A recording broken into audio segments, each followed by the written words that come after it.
মানে শুধু পড়াশোনাতেই ভালো, পড়াশোনাটাকে বেছে নিতে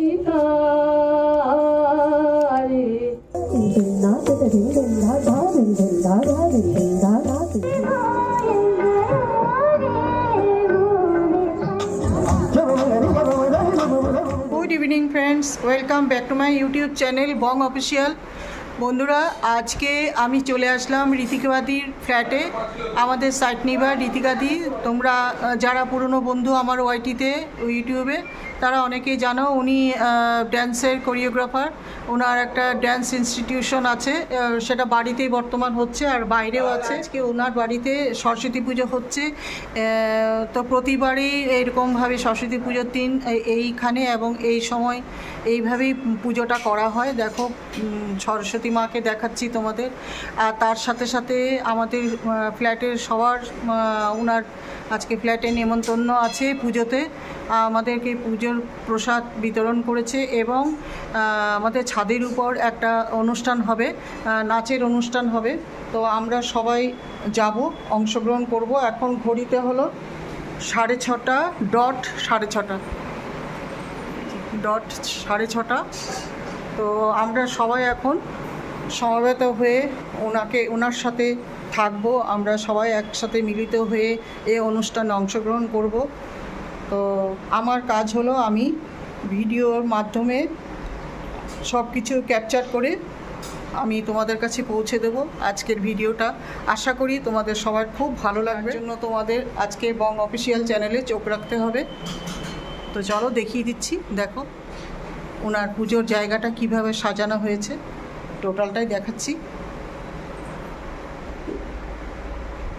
এই যে ঘট,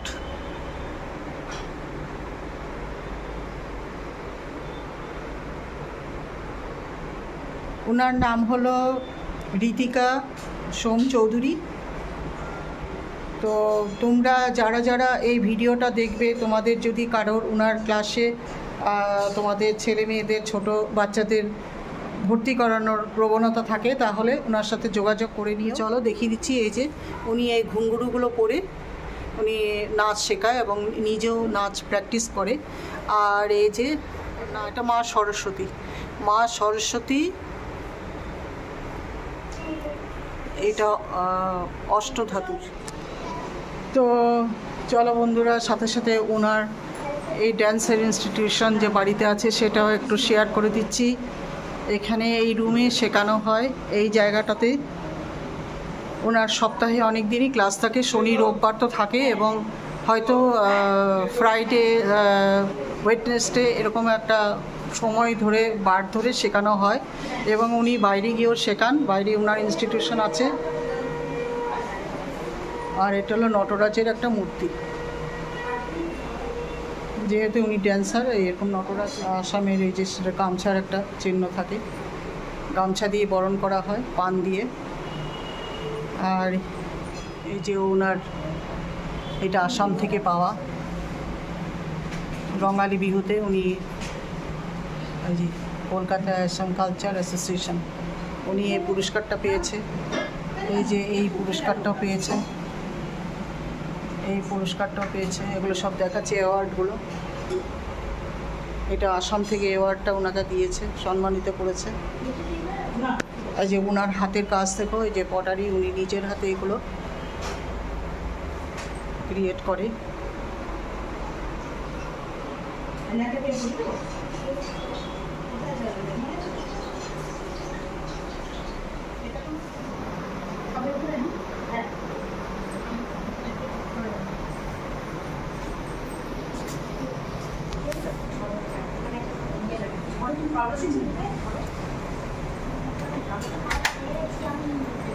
এটা রিজুর না অ্যাওয়ার্ডগুলো? হ্যাঁ, এগুলো আমাদের রিজু আবার অ্যাওয়ার্ড, দেখে না খেলাতে তো ফার্স্ট প্রাইজ।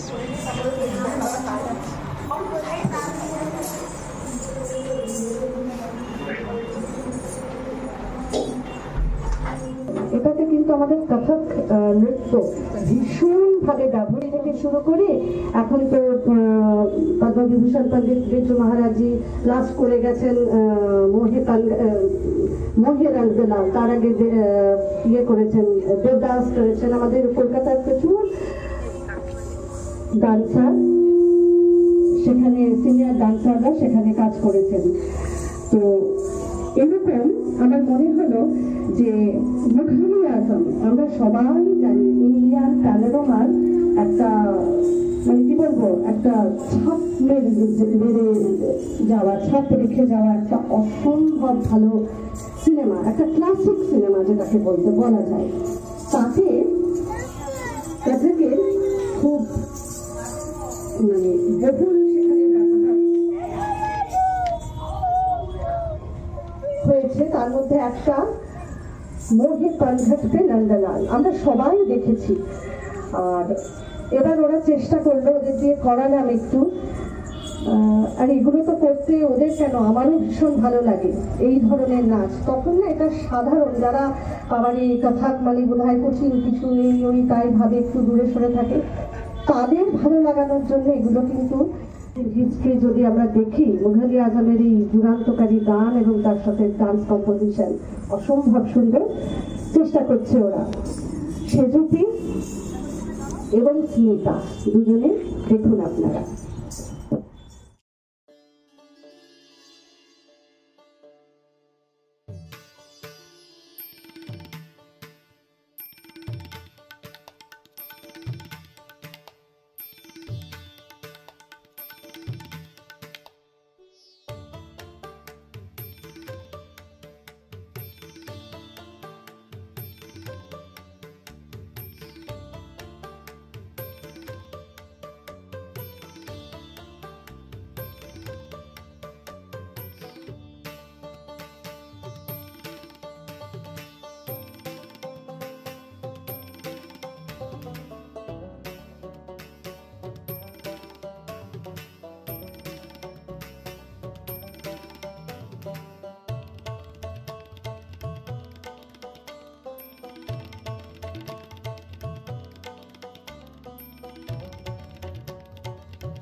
যেগুলো করি তার বেশিরভাগই কিন্তু ওনার সঙ্গে, মানে ওনার কাছে আমি দীর্ঘ 34 বছর রয়েছি।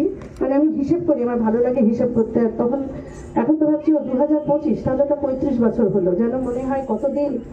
কিন্তু শেখার জন্য মনে হয় ওনার এত কিছু, কিন্তু সে জায়গায় আমি হয়তো নিতে পেরেছি খুব কম, বা যেটুকু নিতে পেরেছি সেটাই আমার কাছে অনেক।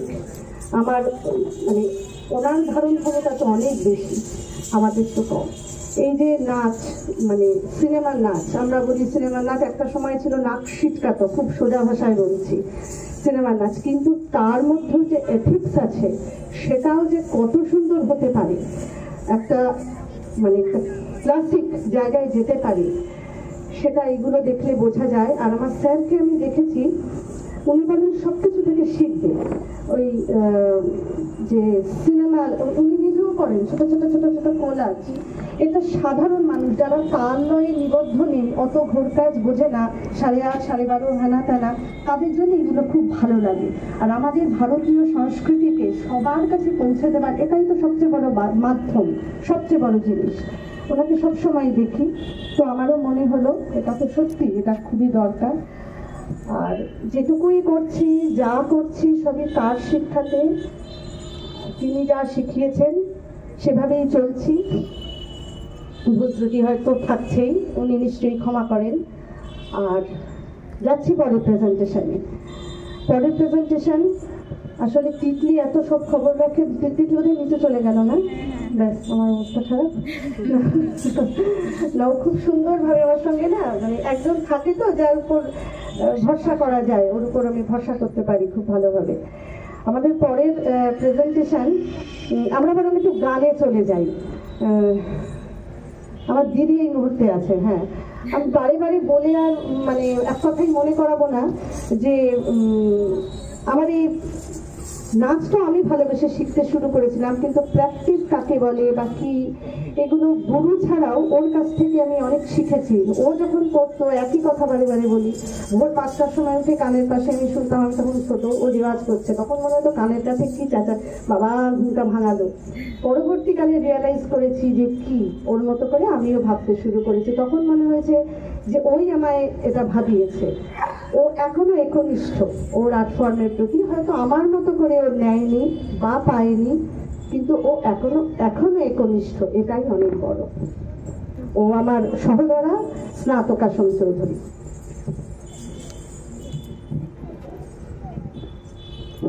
নমস্কার, শুভ সন্ধ্যা সকলকে। বসন্ত পঞ্চমীর শুভেচ্ছা জানিয়ে আমি একটা গান গাইবো।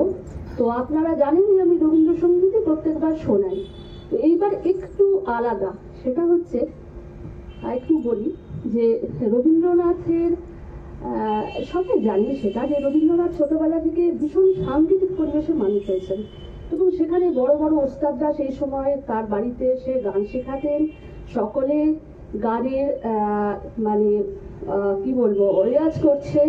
উনি কিন্তু কোনোদিন সেইভাবে, যেটাকে বলে শিক্ষা, সেইভাবে নেননি উনি। তো উনি বলতেন আমি আড়াল আবডাল থেকে শুনছি, আড়াল আবডাল থেকে, কিন্তু আড়াল আবডাল থেকে শুনে উনি যেটা হতে পেরেছেন বা যা হয়েছেন সেটা তো এখন আর বলার অপেক্ষা রাখে না, কল্পনাতীত। তো আজকে আমি যে গানটা গাইবো সেটা হচ্ছে ওনার বরদা দ্বিজেন্দ্রনাথ ঠাকুরের লেখা। তা ওনার ভাষাতেই বলি। জীবন স্মৃতিতে উনি বলছেন যে পিতা মহাশয় আমাকে একবার পরীক্ষার সবার হয়ে যাওয়ার পরে বললেন আমি হিমালয়ে যাব, তুমি কি আমার সঙ্গে যাবে? ও আমি তো ভীষণ মানে মনে এত আনন্দ হলো, কিন্তু শুধু ঘাড় নেওয়ার সম্মতি জানালাম। তো সেখানে গেলাম সিমলা পাহাড়ে। সিমলা পাহাড়ে আমি আর পিতা থাকি। সারাদিন পিতা আমাকে অনেক স্বাধীনতা দেন, আমি নিজের ইচ্ছে মতো সেখানে ঘুরি। তো সন্ধ্যের পরে তার কাছে আমার ডাক পড়ে। তিনি বলেন যে তুমি আমাকে ব্রহ্মসঙ্গীত শোনাও। তখন আমি তার পায়ের কাছে বসে বেহাগ রাগে শুরু করি তুমি বিনা কে প্রভু। এই গানটি তার বরদা দ্বিজেন্দ্রনাথ ঠাকুরের লেখা এবং সুর। আমি সেটি চেষ্টা করছি, যদি কিছু ভুল হয়ে থাকে বা ত্রুটি হয়ে থাকে আমাকে মার্জনা করবো। কে প্রভু সংকট নিবারে, তুমি বিনা কে প্রভু সংকট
বিনাকে প্রভু সংকট নিবারে ভিতর কৃপা তব যার গণে প্রভু মৃতদেহে জীবন সঞ্চারে ভিতর কৃপা তব যার গণে প্রভু মৃতদেহে জীবন সঞ্চারে পাপতি মিরনাশি বিরাজ হৃদয়ে আসি পাপতি মিরনাশি বিরাজ হৃদয়ে আসি কি আর জানাবো তব দ্বারে তুমি বিনাকে প্রভু সংকট নিবারে তুমি বিনাকে প্রভু সংকট নিবারে কে সহায় ভব অন্ধকারে তুমি বিনাকে প্রভু সংকট নিবারে। অনেক সুন্দর সুন্দর ট্যালেন্ট, খুব সুন্দর ট্যালেন্ট। তারা মানে শুধু পড়াশোনাতেই ভালো, পড়াশোনাটাকে বেছে নিচ্ছে এবং এটার সাথে থাকুক না, কি ক্ষতি হচ্ছে, তারা একেবারেই মানে ভয়ে সরে যাচ্ছে যে। কিন্তু অনেক সত্যি অনেক ট্যালেন্ট আমি দেখেছি। এটা আমার গুরুর সাথেও সেদিনকে কথা হচ্ছিল, আমার গুরু শ্রী অসীম বন্ধু ভট্টাচার্য, যে স্যারের সাথে সব রকম কথা হয় যে সত্যি ক্লাস 7-এ উঠলে 7-এর পর থেকে কি যে হয়, কিন্তু তার মধ্যেও যে প্যারেন্টসরা মোটিভেট করেন যে এটাও পারবে ওটাও পারবে, এবং যারা নিজেরা করে তারা সত্যি এগিয়ে যাচ্ছে। আমি পজিটিভটাই চাইবো, আশা করবো ওরাও এগো। তো সেই ছোট্ট গ্রুপটা যারা আমায় অক্সিজেন সাপ্লাই দেয়, ওরা যারা প্রথম করলো, তার মধ্যে নতুন একটা নাম সংযোজন ঈশিতা। ও আমার কাছে নভেম্বর থেকে শিখছে, যেটুকু ও শিখেছে সেটুকুই করবে, এবং এটা আমাদের পুরো কথকের যে টেকনিক্যাল পার্ট সেটাই ওরা করবে। ধা ধিন ধিন ধা, ফুল বাণী দেখুন আপনারা। কথক ক, কৃষ্ণ ক, সেই কৃষ্ণকে নিয়ে একটা ছোট্ট কবি, সেটা ওরা করবে, আপনারা দেখুন। কথক 3 তাল টেকনিক্যাল পার্ট।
धा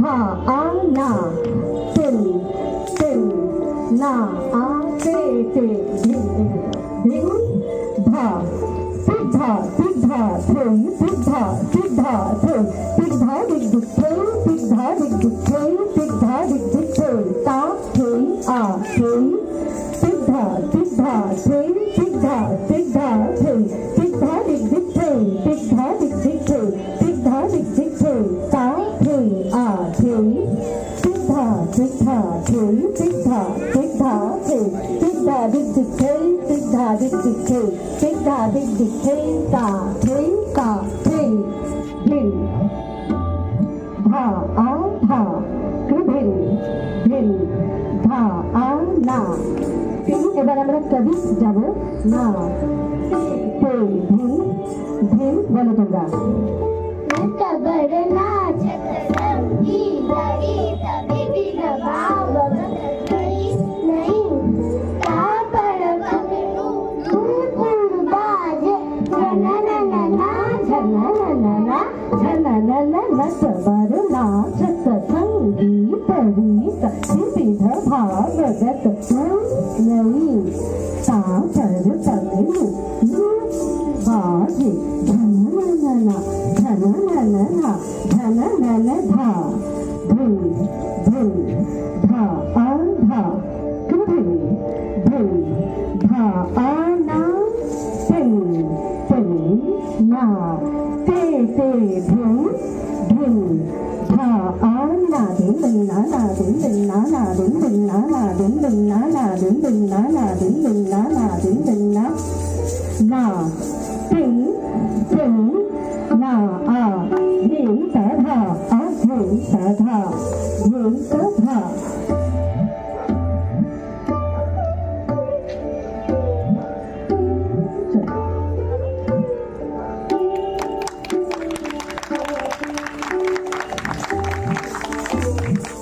আমাদের নাচের মাধ্যমে দিয়ে থাকি তো তাকে স্মরণ করে তার প্রতি আমাদের ট্রিবিউট একটা ডান্স কম্পোজিশন ওটা আমরা আগেও করেছি ওটা আমি প্রথম শিখেছিলাম আমার স্যারের কাছে আমার গুরুর কাছে তারপর থেকে ওই মিউজিকটা আমাকে হন্ট করে আমাকে না সবারই ভীষণ ভালো লাগে ওটা দিন টানা রিধুন বলে একটা ওনাদের একটা অ্যালবাম আছে ওটা জাকির হোসেন সাহেব এটা আল্লাহ রাখা ওনার যে ট্রাফিক করেছি ওনার যে দাদা তো দাদা বা ভাই আমি ঠিক এক্স্যাক্টলি বলতে পারছি না না মানে ভাই আর কি তো ওনাদের তিনজনের কম্পোজিশন দিন টানা অসম্ভব সুন্দর এবং ওই একই কথা বলতে হয় যে আমাদের ভারতীয় শাস্ত্রীয় সঙ্গীত নৃত্য যে কতটা সমৃদ্ধ কতটা রিচ এটার ভিতরে না অবগাহন করলে কিছুতেই সেটা বোঝা যায় না দেখুন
ছাত্রীতে ওরা যখন সবাই করে সেই ছোট গ্রুপ মাঝারি গ্রুপ আমার ছোট বয়সের কথা মনে হয় আর ভীষণ আনন্দ হয়, ভালো লাগে। যাই হোক, আপনারা সবাই এসেছেন আজকের বিশেষ দিনে, আমার ভীষণ ভালো লাগছে। এটা আমার পুজো নয়, হয়তো ছোটবেলায় আমার মা বাবা এটা শুরু করে দিয়ে গেছিলেন, এখন এটা আমাদের সবার পুজো, কথাকৃত ফ্যামিলির সমস্ত মেম্বারের পুজো। সবাই সমানভাবে মানে এটা উপভোগ করে, আনন্দ করে, পার্টিসিপেট করে। যখন প্রোগ্রামের কথা বলি, খুব কম দিনের মধ্যে খুব তাড়াতাড়ি সবাই প্র্যাকটিসের জন্য রেডি হয়ে যায়, ভালো লাগে। আসছে বছরের জন্য অপেক্ষা করে রইলাম, শেষ থেকেই শুরু হবে। আর আপনারা একটু অপেক্ষা করে যাবেন, একটু সামান্য রিফ্রেশমেন্টের ব্যবস্থা আছে, মানে গতবারের মতো নয়, আমি একটু ফুড প্যাকেট দিয়ে দেবো, আপনারা তার জন্য একটু অপেক্ষা করে যাবেন, আমি নিজ থেকে দিয়ে